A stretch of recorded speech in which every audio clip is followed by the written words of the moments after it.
महात्मा देखो अपनी पहचान बताते हैं। स्वामी जी महाराज ने सत्संग के दौरान एक दफ़ा सत्संग में बताया कि जब तक महात्मा अपनी पहचान खुद नहीं बताते तब तक आप महात्माओं को नहीं पहचान सकते।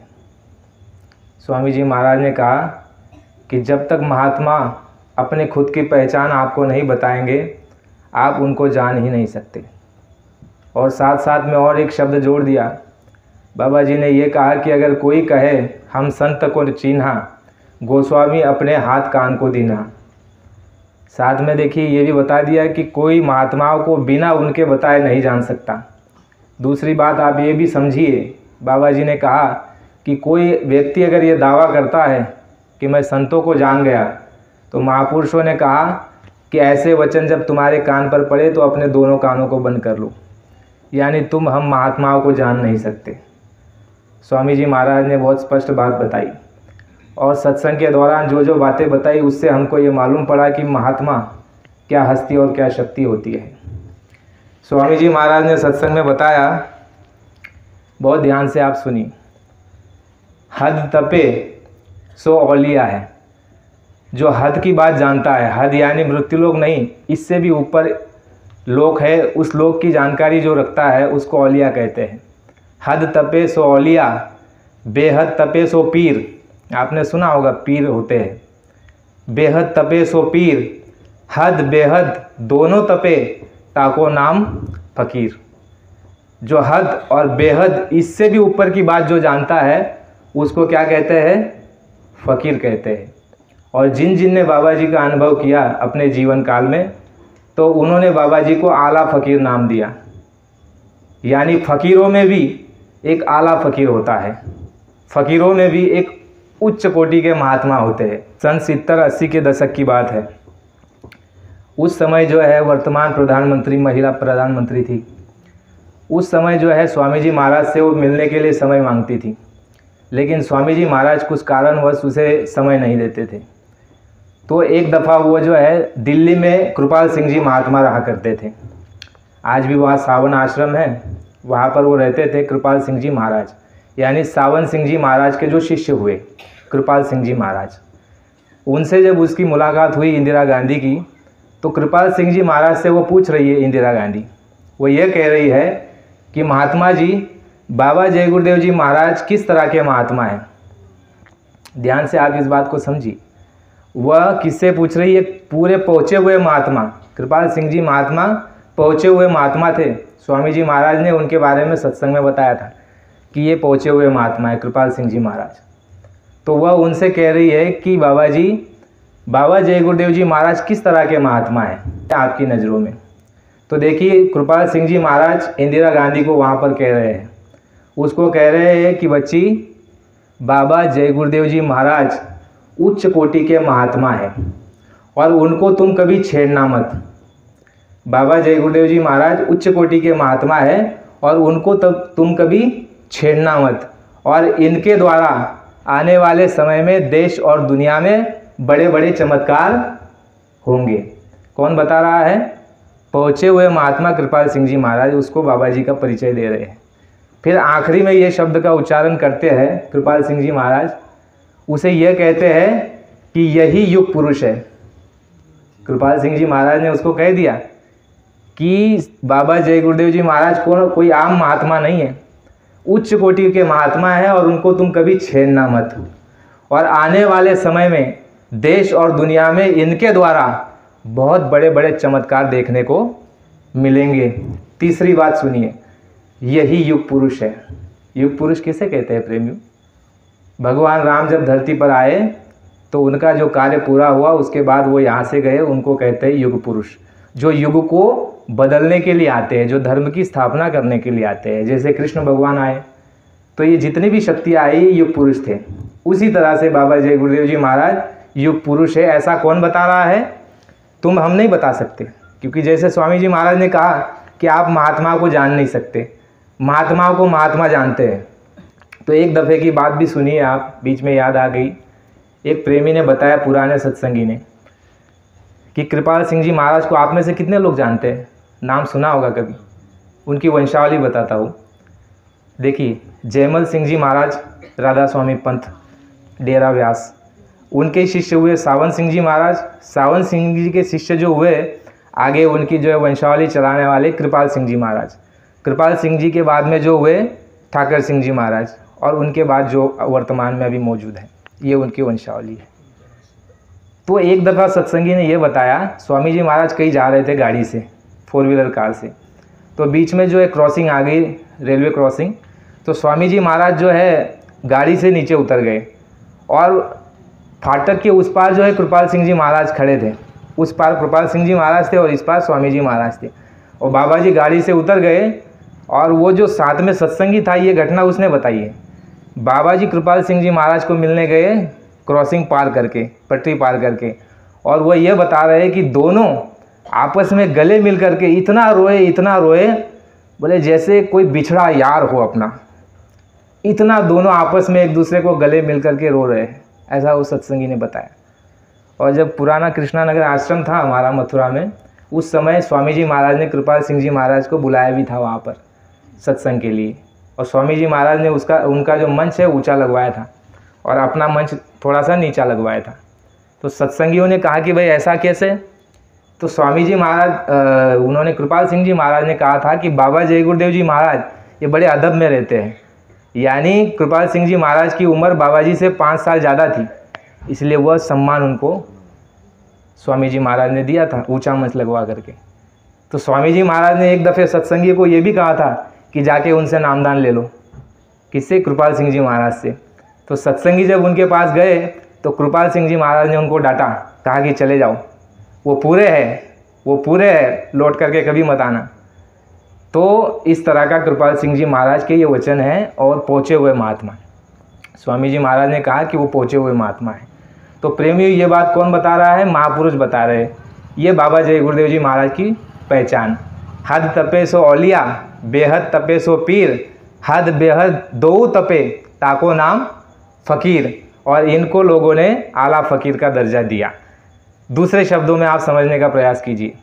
स्वामी जी महाराज ने कहा कि संत जो है सत्पुरुष के अवतार होते हैं। जैसे भगवान राम धरती पर आए तो ईश्वर लोक से आए, जो सत्संगियों को पहला नाम मिला हुआ है 5 नामों में से।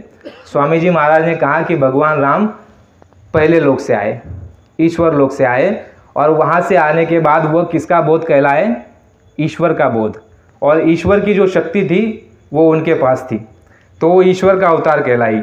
स्वामी जी महाराज ने कहा कि जब कृष्ण भगवान यहाँ पर मृत्युलोक में आए 16 कला लेकर के, तो वह जो है ब्रह्म का अवतार माना गया, जिसको योगेश्वर कहा गया। स्वामी जी महाराज ने कहा कि राम जो थे ये योगी पुरुष थे, और जो कृष्ण थे ये योगेश्वर पद यानी ब्रह्म पद से वो आए हुए थे, तो उनका अवतार ब्रह्म का अवतार। इसी तरह स्वामी जी महाराज ने कहा कि जो सतलोक से जो शक्ति यहाँ पर नीचे आती है उसको कहते हैं सत्पुरुष का देहधारी अवतार। सत्पुरुष की आरसी संतन की है देह, और लखना चाहे अलग को इन्हें में लख ले। यानी आप अगर अलग का दर्शन करना चाहते हैं, सत्पुरुष का दर्शन करना चाहते हैं, तो महापुरुष कहते हैं कि संतों का दर्शन कर लो। जो फल तुमको उसके दर्शन से प्राप्त होगा वही फल महात्माओं के दर्शन से प्राप्त हो जाएगा। पहली बात हमको आपको समझना चाहिए। लेकिन बाबा जी ने कहा कि महात्मा सर्वसमर्थ होते हैं।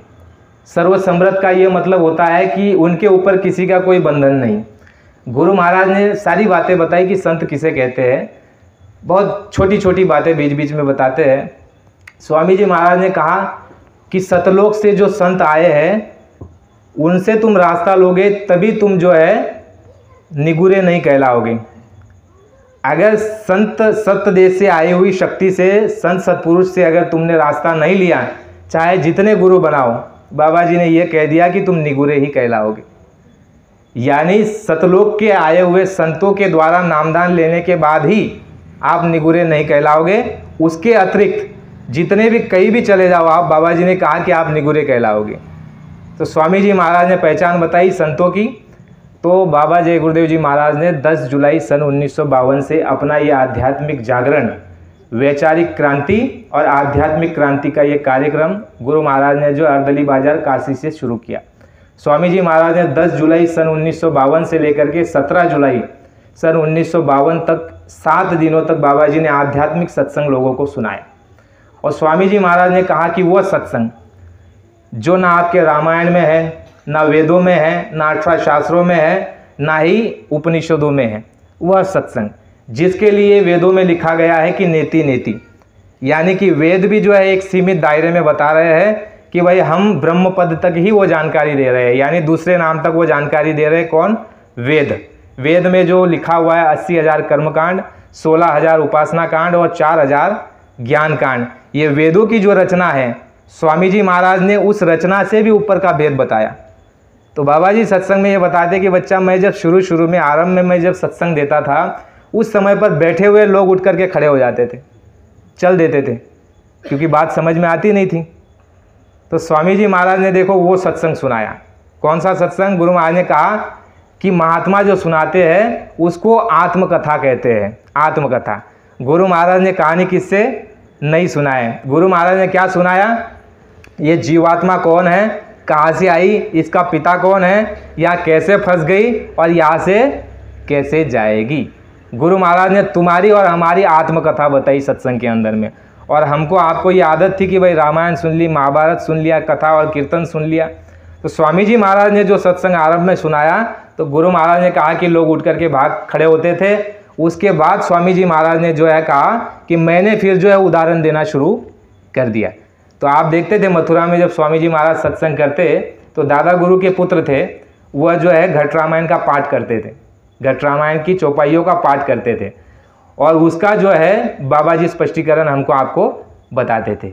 फिर रामचरित की बात बताते थे, फिर कहते थे कि देखो तुम्हारे वेदों के अंदर में ये लिखा है, तुम्हारे पुराणों के कुरानों के अंदर में लिखा है, तुम्हारे हदीसों में ये लिखा हुआ है।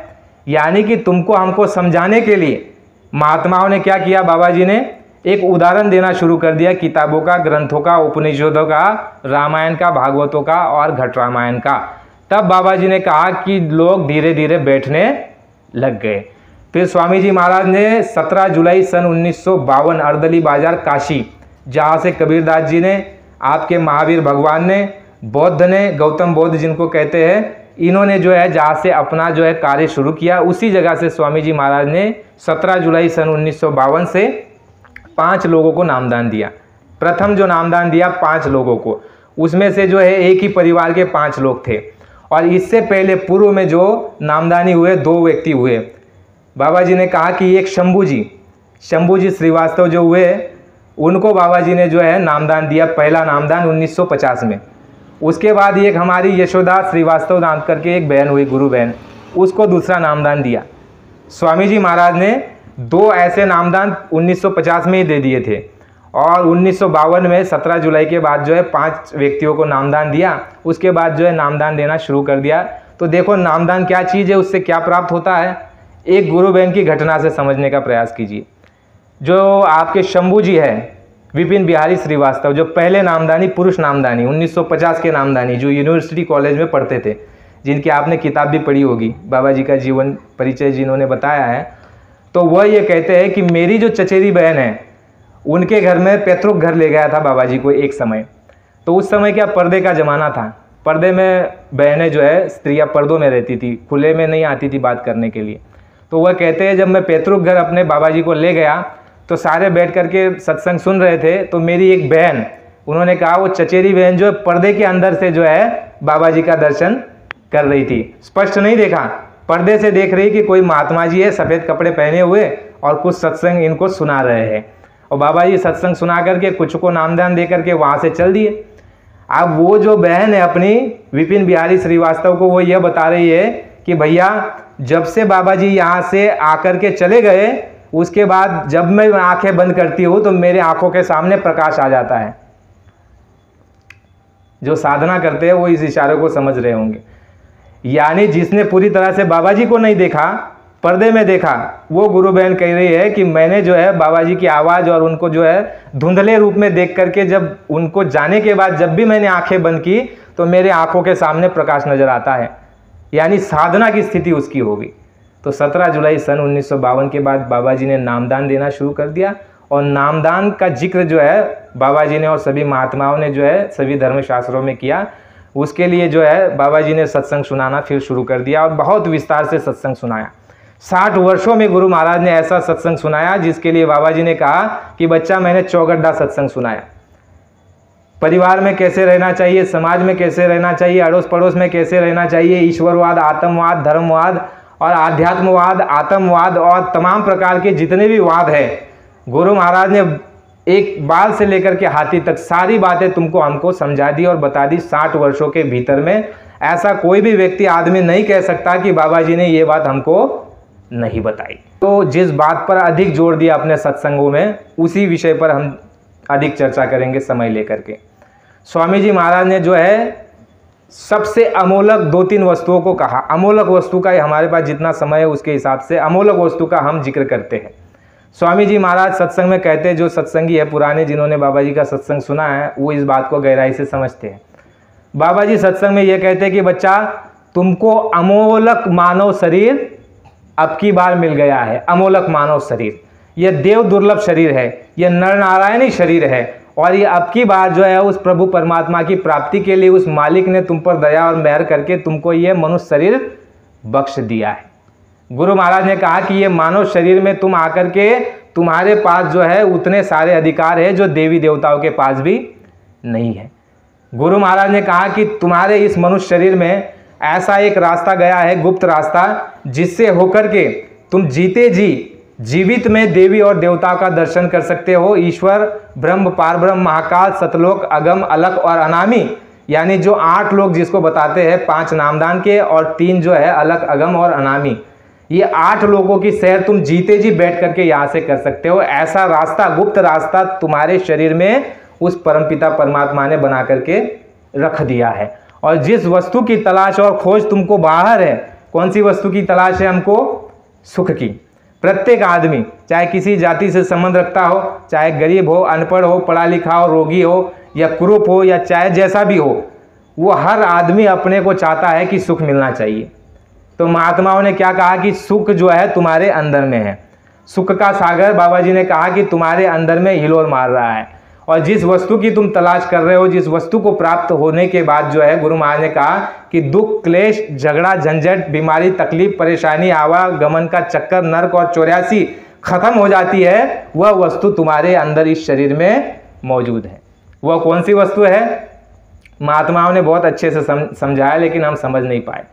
हमारे महाराष्ट्र के संत हुए, उन्होंने कहा है मराठी में कि तुझा हाय तुझा पाशी पण तू जागा विसरलासी, यानी तेरी जो वस्तु है जिसको तू ढूंढ रहा है वो तेरे पास है। सुख का सागर वो परमपिता परमात्मा वो तेरे अंदर बैठा हुआ है पर्दे में, और तू उसको बाहर ढूंढ रहा है। जिसलिए महात्माओं ने कहा कि कस्तूरी कुंडल बसे मृग ढूंढे वन माही, ऐसे घट घट राम है दुनिया जानत। बाबा जी ने कहा कि तुम्हारे सभी के घटों में वो राम बैठा हुआ है, सबके घटों में राम बैठा हुआ है और तुमको जो है बराबर देख रहा है। 24 घंटे 365 दिन तुमको बराबर जो है एक टक निहार रहा है, देख रहा है। लेकिन जो है बाबा जी ने कहा कि तुम बेसुध की अवस्था में चले गए, तुमको अपना बोध नहीं तो परमात्मा का बोध कहाँ से होगा। महात्माओं ने कहा कि कस्तूरी कुंडल बसे मृग ढूंढे वन माही, ऐसे घट घट राम है दुनिया जानत नहीं। तेरा साई तुझ में है जाग सके तो जाग। महात्माओं ने कहा कि वो परमपिता परमात्मा तेरे अंदर में बैठा हुआ है, वो पर्दे में बैठा हुआ है। और जब तक तुमको रास्ते का भेदी, गुरु महाराज ने कहा कि रास्ता तुम्हारे पास है, परमपिता परमात्मा तुम्हारे पास है, लेकिन जब तक उस रास्ते का भेदी तुमको नहीं मिलता तब तक तुम होश में नहीं आओगे, तब तक वो वस्तु तुमको प्राप्त होने वाली नहीं है। स्वामी जी महाराज ने कहा, उसको बहुत अच्छे से समझिए। गुरु महाराज ने कहा कि साधन धाम मोक्ष कर द्वारा, पाई न अजय परलोक सवारा।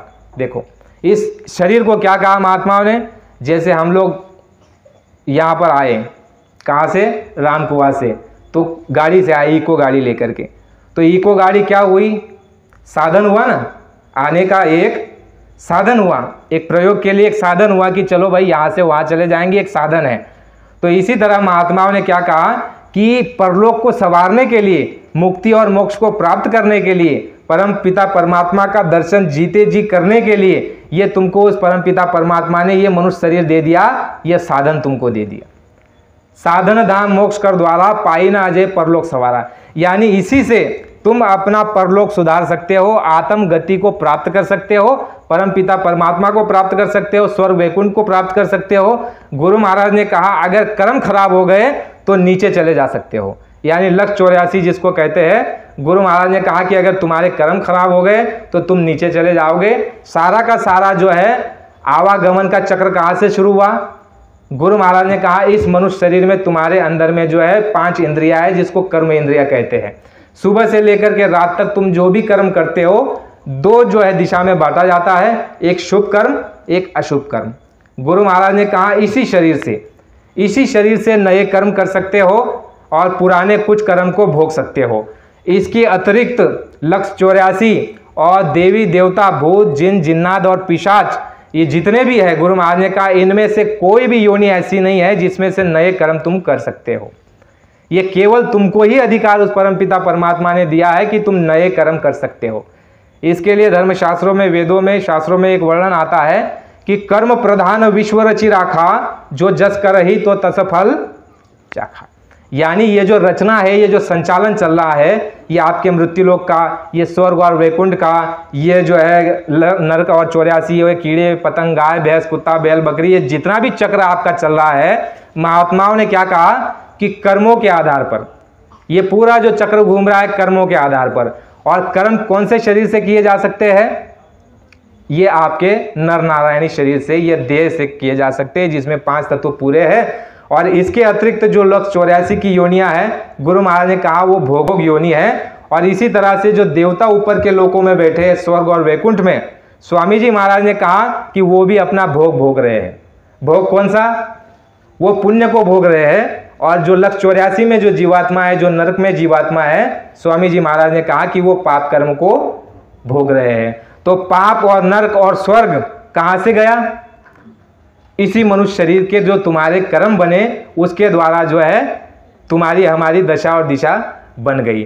तो महात्माओं ने क्या कहा कि ये कर्म जो है आपके शरीर से किया जा सकता है, और ये देह जो है इसके द्वारा किया जा सकता है। ये ऐसा रथ है, जैसे महाभारत में आपने देखा होगा, आगे कृष्ण भगवान बैठे हुए हैं और पीछे अर्जुन को बिठा दिया। अर्जुन को कहा कि तुम पीछे बैठो, तुम नीति नहीं जानते हो, तुम जो है किस समय क्या निर्णय लेना चाहिए वो नहीं जानते हो, तुम केवल शस्त्र चलाना जानते हो। इसलिए अर्जुन को कह दिया तुम पीछे बैठो, और कृष्ण भगवान आगे बैठ गए। इसी तरह से तुम्हारा हमारा ये जो है रथ है, ये मनुष्य शरीर तुम्हारा हमारा रथ है, और ये जो जीवन काल है ये महाभारत का रण क्षेत्र है। गुरु महाराज ने कहा कि ये जो तुम्हारा शरीर है ये एक रथ है, और जैसे महाभारत के रथ में 5 घोड़े लगाए थे, इसी तरह तुम्हारा ये जो रथ है इसको 5 घोड़े लगाए हुए हैं। किसने? उस ईश्वर ने लगाए हुए हैं। कौन से वो घोड़े हैं? एक काम है, क्रोध, लोभ, मोह और अहंकार।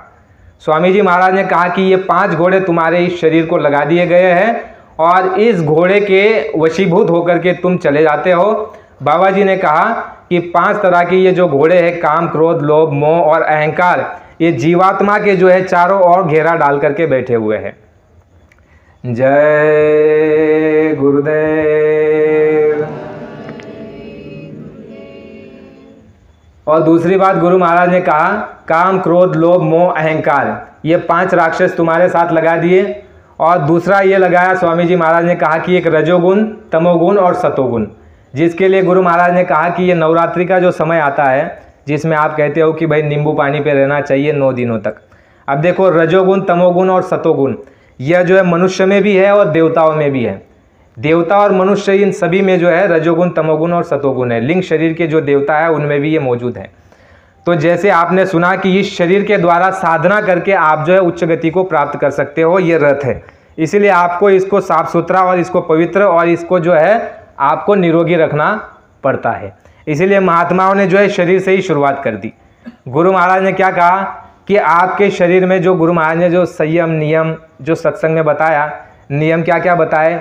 निरोगी रहने के लिए अनेक नियम बताए।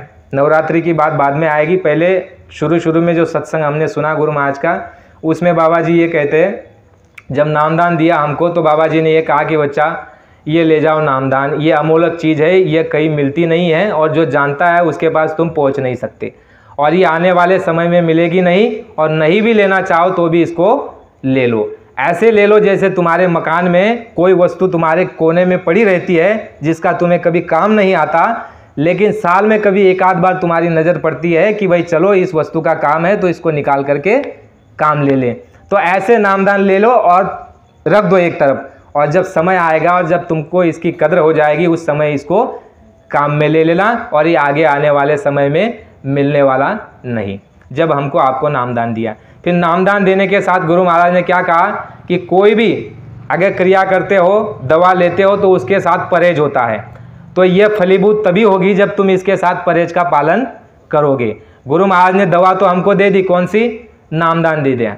अब उस दवा को ला करके हम अगर जो है कपाट में रख दें और उसका उपयोग न करें, या फिर उपयोग करें और परहेज न रखें, तो डॉक्टर की कोई गलती है? तो स्वामी जी महाराज ने यही कहा कि जब तुम नामदान ले जा रहे हो तो इसके साथ परहेज है। परहेज कौन सा? गुरु महाराज ने कहा कि बच्चा, मांस, मछली, अंडा और शराब इससे दूर रहना, इसका कभी भी सेवन मत करना। गुरु महाराज ने कहा हुक्का, बीड़ी, तम्बाकू जो खाते हैं वो खाए, और जो नहीं खाते हैं वो बिल्कुल नहीं खाए। ये अच्छी चीज़ नहीं है, मैंने तो कभी नहीं खाया। देखो, गुरु महाराज ये कहते कि मैंने तो कभी नहीं खाया, जो खाते हैं वो खाए, लेकिन जो नहीं खाते वो कभी मत खाना। किसके लिए?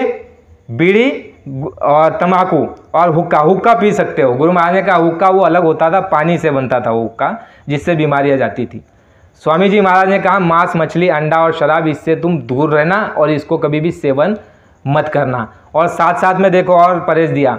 गुरु महाराज ने कहा कि साल भर में 2 महीने का ब्रह्मचर्य का पालन करना।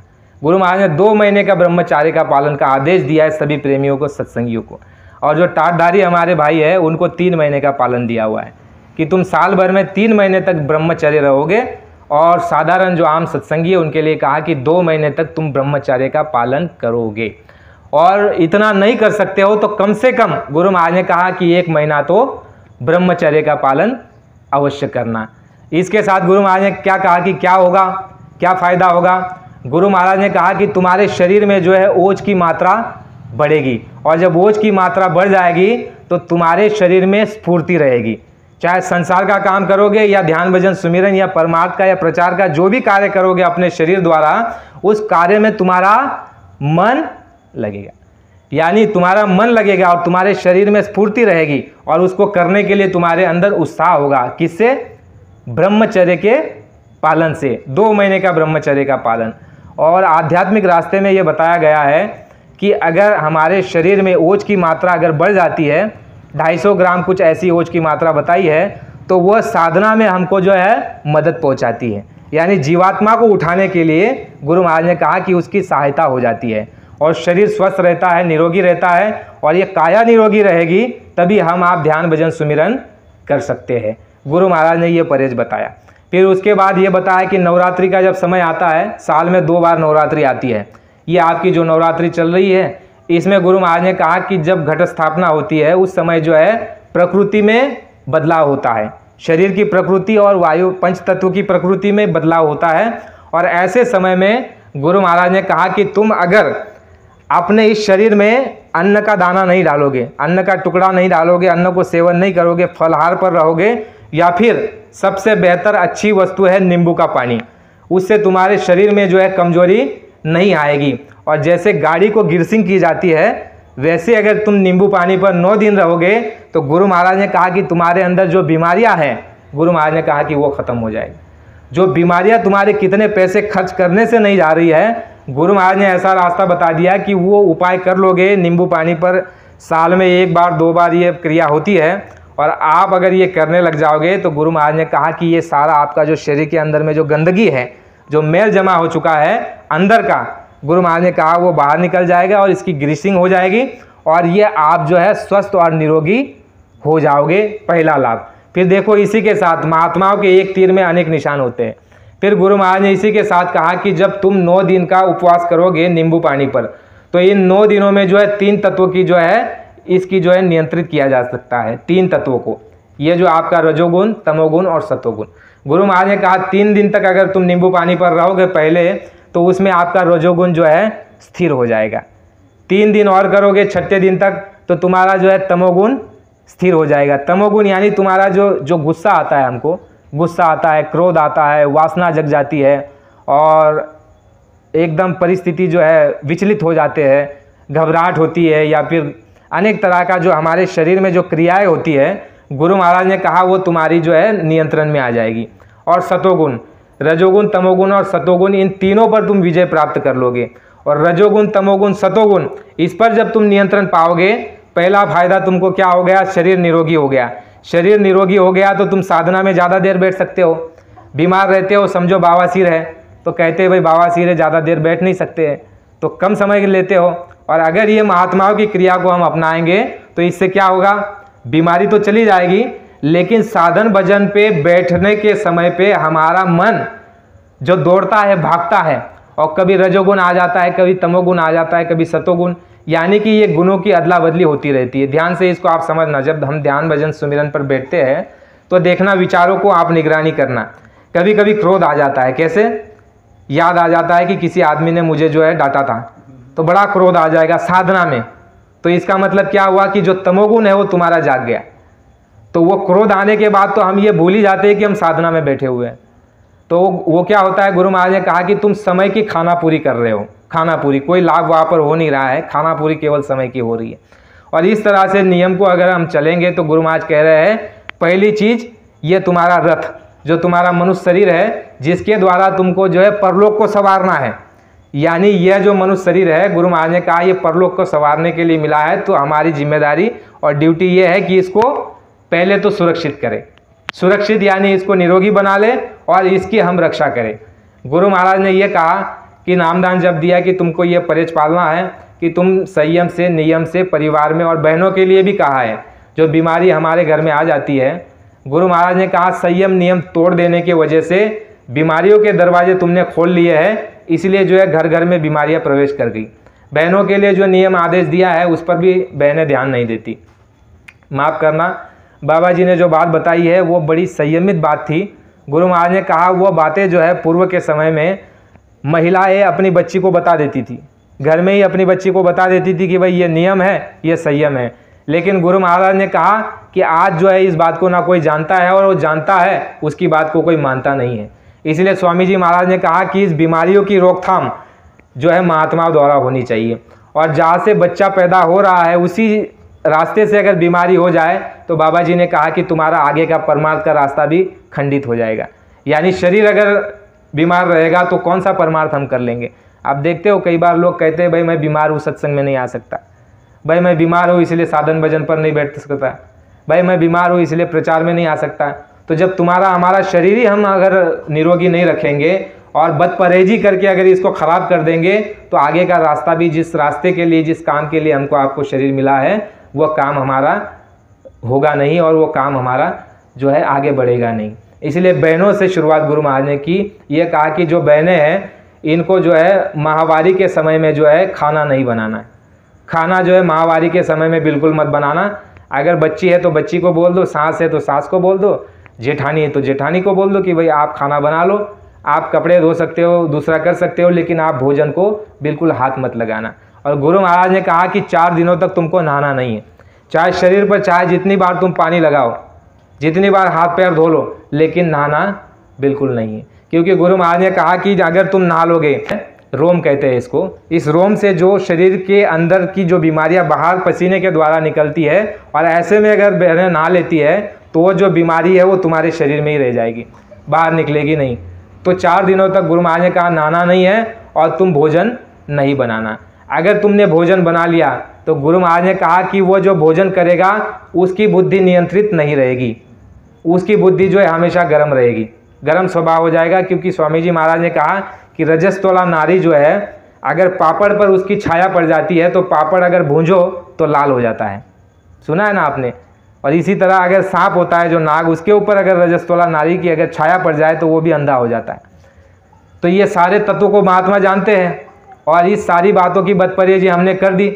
इसलिए क्या हो गया कि ना बच्चा मान रहा है, ना पति मान रहा है, ना पत्नी मान रही है, और घर में क्या हो रहा है, लड़ाई झगड़ा, आपस में क्लेश हो रहा है, वाद हो रहा है, एक दूसरे का प्रेम समाप्त हो गया, एक दूसरे का जो श्रद्धा विश्वास और आपस में परस्पर प्रेम था, एक दूसरे का सम्मान था, वो सारा खत्म।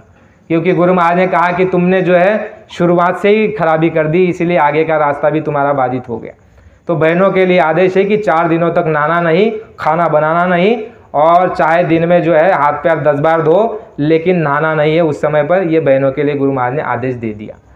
अब चलते हैं स्वामी जी महाराज की आगे की शिक्षा। गुरु महाराज ने बताया कि ये मनुष्य शरीर जो है ये तुमको जो है नर नारायण शरीर दिया हुआ है उस परमपिता परमात्मा ने, और इसमें तुम जो है नए कर्म कर सकते हो, अच्छे और बुरे। और इसी के अंदर में एक रास्ता गया हुआ है गुप्त, जिसको 10वां द्वार कहते हैं। और साधना के द्वारा तुम इस मनुष्य शरीर से निकल करके जीते जी जो है ऊपर के लोगों की सैर कर सकते हो।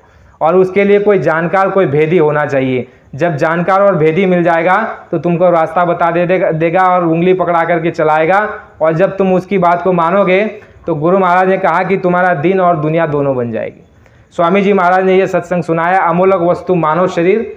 दूसरी बात गुरु महाराज ने बताया कि अमोलक यह नामदान है, बेशकीमती, ये कहीं मिलेगा नहीं। जो जानता है उसके पास तुम पहुंच नहीं सकते हो, इसलिए इसको ले जाओ। गुरु महाराज ने ये 2 वस्तु को बताया। तीसरी वस्तु जो आपने शुरुआत में सुनी, अमोलक वस्तु क्या है? स्वामी जी महाराज ने जो है रामायण का जिक्र किया। रामचरित में लिखा हुआ है, रामचरितमानस में, कि पहली भक्ति संतन कर संगा। पहली भक्ति जो है संतन कर संगा, यानी अगर तुमको भक्ति करनी है तो संतों का संग कर लो। दूसरी भक्ति मम कथा प्रसंगा, यानी जो सत्संग होता है महात्माओं का, उस सत्संग में चले जाओ। ये अमोलक चीज़, महात्मा तुमको हमको मिल गए। दूसरा मनुष्य शरीर मिल गया। तीसरा गुरु महाराज ने कहा कि नामदान मिल गया, जिसका जिक्र सभी धर्मशास्त्रों में है। और धर्मशास्त्रों में नामदान की इतनी महिमा गाई है, जिसके लिए कहा गया है कि का कहू लगी नाम बढ़ाई, राम न सखई नाम गुन गाई। आपके रामायण में लिखा गया है कि भगवान राम जो यहाँ नीचे आए मृत्युलोक में 12 कला लेकर के, वो भगवान राम भी कह रहे अपनी वाणी में कि मैं भी नाम की महिमा नहीं कर सकता। का कहू लगी नाम बढ़ाई, राम न सखई नाम गुन गाई। और यही वस्तु जब मीराबाई को मिली तो मीराबाई कहती है कि पायो जी मैंने नाम रतन धन पायो, वस्तु अमोलक दीनी मोरे सतगुरु, करी कृपा अपनायो। चोर न लूटे खर्चत न खूटे, दिन दिन बड़े सवायो, पायो जी मैंने नाम रतन धन पायो। अब मीरा जी के पास विचार करो, कौन सी वस्तु की कमी होगी? किसी वस्तु की कमी होगी? अगर इतने बड़े राजा की अगर धर्म पत्नी है, रजवाड़े की अगर रानी है, तो उसके पास कोई वस्तु की कमी नहीं होगी। लेकिन हीरे मोती मानिक पोखराज पन्ना और सोना चांदी को उसने जो है अनमोल नहीं कहा। पायो जी मैंने नाम रतन धन पायो, नाम को उसने जो है अनमोल धन कहा। और उसके लिए मीराबाई ने कहा कि खर्चत न खूटे चोर न लूटे, यानी जब तुम इसकी रगड़ करने लग जाओगे, जब साधना के द्वारा इसकी कमाई करने लग जाओगे, तो मीरा जी कहती है कि इतने तुम्हारे अंदर में वो धन इकट्ठा हो जाएगा कि तुम जितना भी खर्चोगे वो कम पड़ने वाला नहीं है। और ना ही उसको कोई चोर लूट सकता है।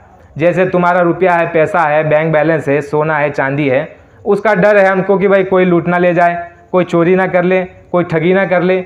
लेकिन बाबा जी ने कहा कि ये नाम की दौलत ये ले जाओ, और इसके द्वारा जो तुम पूंजी कमाओगे उसको कोई लूट नहीं सकता। अगर धर्मपत्नी अगर उसकी कमाई करेगी तो उसको मिलेगी, पति को नहीं मिलेगी। बच्चा करेगा तो बच्चे को मिलेगी, माँ बाप करेंगे तो माँ बाप को मिलेगा। जैसे आप जो जीवन काल में जो कमाई करते हो उसमें सभी का जो है हिस्सा होता है। ये हमारा धर्म है।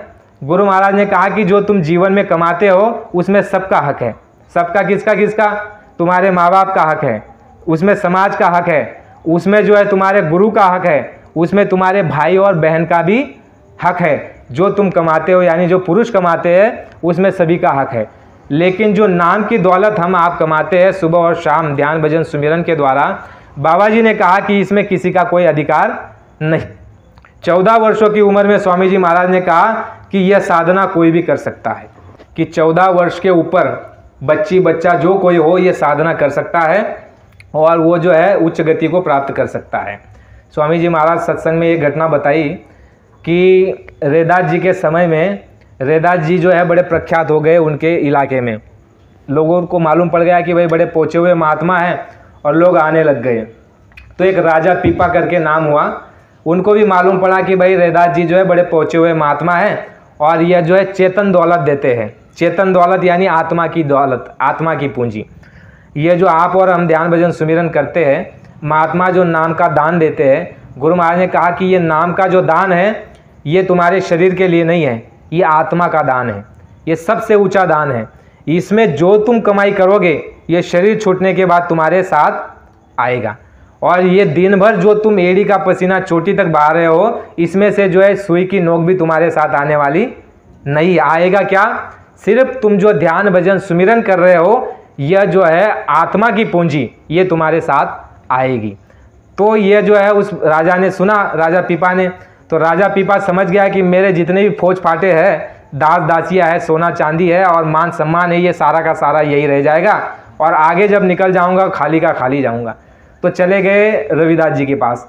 अब रविदास जी के पास सामने खड़े हो गए। रविदास जी जो है वो चप्पल का काम कर रहे थे, मोची थे, चर्मकार। तो रविदास जी के सामने खड़े होकर के हाथ जोड़ के खड़े हो गए कि महात्मा जी मुझे जो है नाम की दौलत दे दो, दया कर दो। तो रविदास जी जो है मौज में आ गए। महात्मा मौज के धनी होते हैं। रविदास जी मौज में आ गए और जो चमार कुंड होता है जिसमें जो है चमड़ा भिगो करके काम लेते हैं, उस चमार कुंड को उठा करके जो है राजा पीपा को ऐसा पकड़ा दिया कि लो राजा पीपा, इसमें दया है, इसको पी लो, तुम्हारा उद्धार हो जाएगा। अब राजा पीपा ने ले तो लिया, अब विचार करने लग गया कि यह जो है ये तो चमड़े का पानी है और मैं तो जो है मांसाहार से और चमड़े से बहुत दूर हूँ।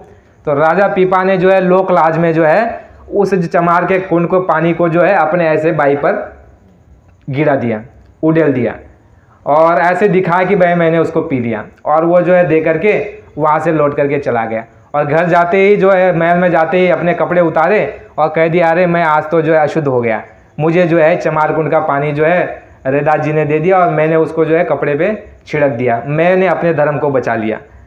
तो तुरंत जो है कपड़े को उतार करके कपड़े बदल दिए और कह दिया कि ये कपड़े जो है धोबी को जा करके तुम दे दो। अब वो जो है राजा के कपड़े जो है ले जा करके धोबी को दिए गए। अब धोबी को उस दिन हुआ यूँ कि उसको किसी काम के लिए जाना पड़ा। तो धोबी ने ये कहा अपनी बच्ची को, छोटी सी बच्ची थी 10-12 साल की, बच्ची को ये कहा कि बच्ची मैं किसी काम के लिए बाहर जा रहा हूँ, तुम एक काम करो, ये राजा का कपड़ा है और इसको देखना कहीं फटे नहीं कटे नहीं, बहुत अच्छे से सावधानी से जो है इसको तुम धुलाई और अच्छी तरह से करके रख देना, ये राजा का कपड़ा है। तो बच्ची ने ले लिया। अब ले लिया तो बच्ची उसको जो है धुलाई कर रही, लेकिन वो जो है चमार कुंड का जो पानी है चमड़े का वो तो निकल नहीं रहा है बाई से। अब बच्ची ने एक युक्ति लगाई कि भाई ये ऐसे नहीं निकल रहा है तो इसको क्या किया जाए, सोडा साबुन लगाने से भी नहीं निकल रहा है। तो देखो जो धोबी होते हैं वो मुंह से ऐसे खींचते हैं, उसका जो है चूस लेते हैं वो दाग। तो बच्ची ने वही युक्ति लगाई, उसको पकड़ा और ऐसे जो है निचोड़ करके मुंह में लिया और उसको जो है चूस लिया। यानी जितना भी वो चमार कुंड का पानी था, जो दया थी, वो सारी की सारी जो है बच्ची ने अपने अंदर उतार ली। अब जैसे ही उस चमार कुंड के पानी को जो है शरीर में चला गया, ये तो ज्ञानी हो गई, इतनी बड़ी बड़ी ऊंची बात करने लग गई। ये हकीकत है, ये कहानी नहीं है, ये घटना हुई है वहाँ पर आपके राजस्थान में, राजा पीपा करके, बाद में वही महात्मा बने। तो राजा पीपा ने जो है वो कपड़ा उनको दिया और उस बच्ची ने उस दया के पात्र को यानी पानी को जो है अपने अंदर उतार लिया। तो उसका जो है सीधा शिवनेत्र खुल गया और शिवनेत्र खुलने के बाद वो बहुत ऊंची ऊंची बात और बड़े बड़े मंडलों की जो है वो व्याख्या करने लग गई कि देखो ऊपर ऐसे मंडल है, ऐसे जाओगे, ऐसे देवी है, ऐसे देवता है, ऐसे दर्शन होता है, ऐसे उनका शरीर चमकता है। गुरु महाराज ने कहा नहीं सत्संग में, सारी बातें तो खोल करके बताई। गुरु महाराज ने ये कहा बच्चा स्वर्ग में तुम कहते हो मरने के बाद स्वर्ग मिलेगा, गुरु महाराज ने कहा तुम स्वर्ग के नाके पर बैठे हो। गुरु महाराज ने कहा कि ये दोनों आंखों के मध्य भाग में ये जीवात्मा का घाट है और यहाँ से एक कदम आगे बढ़ाओगे तो स्वर्ग पे तुम्हारा कदम, और यहाँ से अगर नीचे चले जाओगे तो नरक और 84। नीचे का मतलब यहाँ से अगर नीचे चले गए यानी इंद्रियों द्वारा पाप करने लग गए तो हमको नीचे जाना पड़ेगा। स्वामी जी महाराज ने कहा कि तुम स्वर्ग के नाके पर बैठे हुए हो और बच्चा जब तुम साधना के द्वारा जब ऊपर जाओगे तो गुरु महाराज ने कहा देवी और देवताओं का रूप इतना सुंदर है। गुरु महाराज ने कहा कि इतने वो चमकीले हैं, इतना प्रकाश है, इतना नूर है उनके शरीर में, जो हम आप मूर्ति बिठा करके कहते हैं कि देवी है, देवता है। गुरु महाराज ये कह रहे हैं कि तुम्हारे अंदर तुम देख सकते हो। मीरा जी ने वर्णन किया, सभी बातों को मीरा जी ने लिखा है। मीरा जी ने वहाँ पर ये जिक्र किया है कि जब पिया पाए अपना तब मोरी पीर बुझानी, यानी जब मैंने अपने पिया को परमपिता परमात्मा का दर्शन किया उस समय मेरी पीर यानी जो मेरा दर्द था, जो मेरी तकलीफ थी उसको मिलने की, वो मेरी समाप्त हुई। यानी वो इस शब्द में वर्णन कर रही कि मैंने परमात्मा का दर्शन किया। गोस्वामी जी महाराज कहते हैं कि मोह मिलो की राम मुस्काई, बेसत गऊ तुरत मुखमाई, उधर मांझ सुन अंडज राया, देखो बहु ब्रह्मांड निकाया। आपके हमारे जैसे ही मनुष्य शरीर में आकर के गोस्वामी जी महाराज ने कंज गुरु से रास्ता लिया, जो रास्ता तुमको हमको मिला हुआ है। और उसी द्वारा जब अंतर्मुख होकर के साधना के द्वारा वो अंदर गए, तो गोस्वामी जी जिक्र कर रहे हैं, अपना अनुभव लिख रहे हैं। जैसे गुरु महाराज ने बताया है सत्संगी गुरु बहन और भाइयों को कि जब तुम अंतर में कुछ देखो सुनो तो उसको क्या करो, पहले तो हजम करो और एक किताब बना लो, अपनी डायरी बना लो और उसमें लिखो कि तुमने क्या देखा, क्या सुना, कैसे दृश्य हुए, कैसी वहाँ पर जो है आकृतियाँ बदली, तो तुम उस किताब में लिख लो। तो जो आज आप रामायण ये जो कथा जो सुनते हो पढ़ते हो, ये महात्माओं का क्या है, अनुभव है, जो उन्होंने अंदर में देखा है वो अनुभव है। जैसे हमारे कितने सत्संगी हैं जिन्होंने डायरी लिखी हुई है। एक आपके यहाँ अजमेर है राजस्थान में, वह अजमेर में एक हमारे मिलिट्री में आर्मी में एक प्रेमी हुए गुरु भाई, उनका शरीर अभी छूट गया है। तो उनकी डायरी जब प्रेमियों ने देखी तो वो बता रहे हैं कि मैं साधना में जाता था, मैं देवी का, देवता का, ब्रह्मा का, विष्णु का, महादेव का साक्षात्कार करता था। वो तुम्हारे हमारे जैसे गुरु भाई बता रहे हैं कि मैं जीते जी उनका दर्शन कर रहा हूँ, वो डायरी में लिख रहे हैं। तो ये गति जो है उस जो बच्ची को, धोबी के बच्ची को प्राप्त हो गई। और धोबी का जब बच्ची का जब नाम चारों तरफ फैल गया हवा की तरफ, तो राजा को मालूम पड़ गया कि भाई इस तरह की किसी बच्ची को जो है ज्ञान प्राप्त हो गया। तो राजा दौड़ करके चले गए पीपा और उस बच्ची के सामने खड़े हो गए और बच्ची को ये कहा कि बच्ची ये तुमको ज्ञान कहाँ से प्राप्त हुआ। तो बच्ची उनको ये कहती है कि आपकी दया से मुझे ये प्राप्त हुआ। कहा कैसे? कहा कि आपको जो है रविदास जी महात्मा ने दया का पानी, सतलोक का पानी आपको जो है वो दिया था, लेकिन आप अपने धर्म को बचाने के चक्कर में जो है आपने उस पानी को अपने बाई पे उंडेल दिया और वो मेरे पास आकर के मैंने उसको जो है ग्रहण किया, तो मेरे को जो है ये ज्ञान हो गया। राजा पीपा इतना दुखी हुए, इतना नाराज हुए और दौड़े और जाकर के रविदास जी के सामने जो है चरण पकड़ लिया। कहा कि प्रभु और दया कर दीजिए। रविदास जी महाराज ने कहा कि अभी दया नहीं हो सकती, अभी तुमको मेहनत करनी पड़ेगी, तब तुमको वो गति प्राप्त होगी। तो देखो राजा पीपा का भी घटना है, कहानी है, उनकी भी एक इतिहास है। राजा पीपा उसके बाद इतना उन्होंने तपस्या और भक्ति की, उसके बाद वो भी महात्मा बन गए। तो स्वामी जी महाराज ने जो वस्तु तुमको हमको दी, गुरु महाराज ने कहा कि इस वस्तु की तुमको कद्र नहीं है, इस वस्तु की तुमको कतई कद्र नहीं है, लेकिन गुरु महाराज ने कहा कि इसको ले जाओ नामदान को। क्यों? क्योंकि मेरे गुरु का आदेश है कि ये नाम की दौलत अपने पास मत रखना, इसको जीवों में बांट देना, ये नाम की दौलत को अपने पास मत रखना। तो बाबा जी जब सत्संग सुनाते, नामदान देते, तब ये बताते थे कि बच्चा ये जो नाम की दौलत मेरी नहीं है, ये मेरे गुरु की है, ये मेरे गुरु की दौलत है और उनके आदेश का मैं पालन कर रहा हूँ। और ये नामदान तुम ले जाओ और नहीं भी करना चाहो तो भी इसको रख दो, क्योंकि नामदान जब तुम ले लोगे तो गुरु महाराज ने कहा कि मनुष्य शरीर के अधिकारी तुम बन जाओगे। यानी महात्माओं ने ये कहा कि नामदान जो जीव प्राप्त कर लेता है वह मनुष्य शरीर का अधिकारी हो जाता है।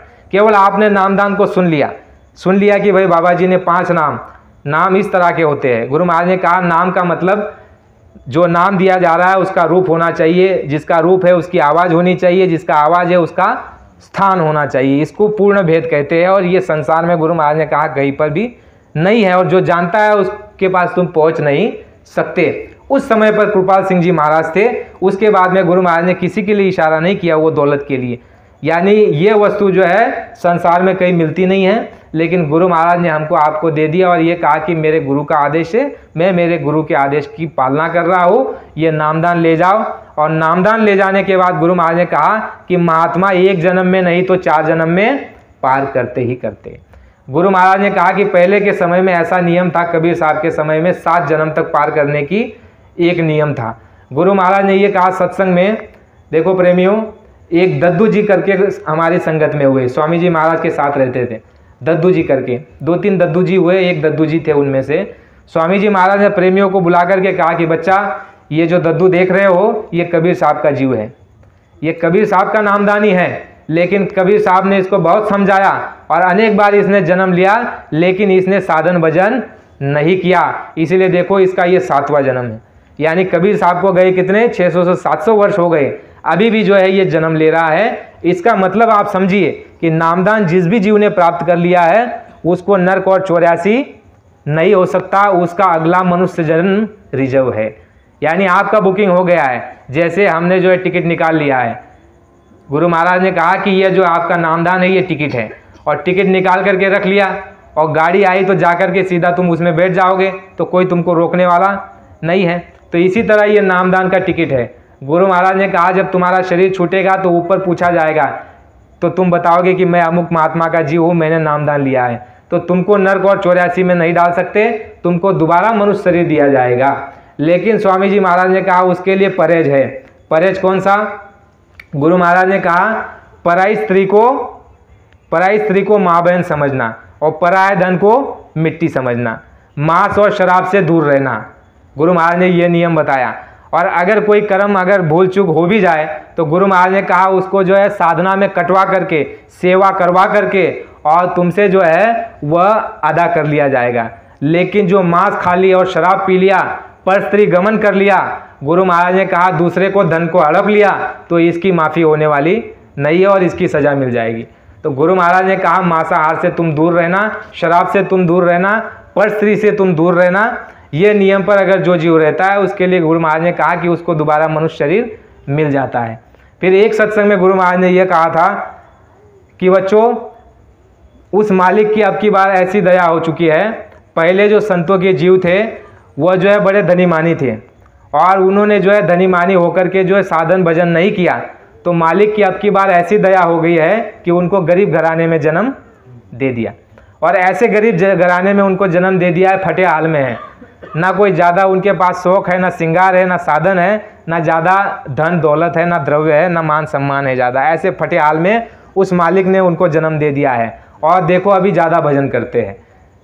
तब स्वामी जी महाराज ने कहा था कि ए सत्संगियों, जो बड़े घराने के हैं, धनी मानी है, वो सावधान हो जाओ, सावधान हो जाओ। अगर मालिक की ऐसी दोबारा अगर मौज हो जाए तो तुमको भी गरीब घराने में जन्म दे दिया जाएगा और तुमसे भजन करा लिया जाएगा।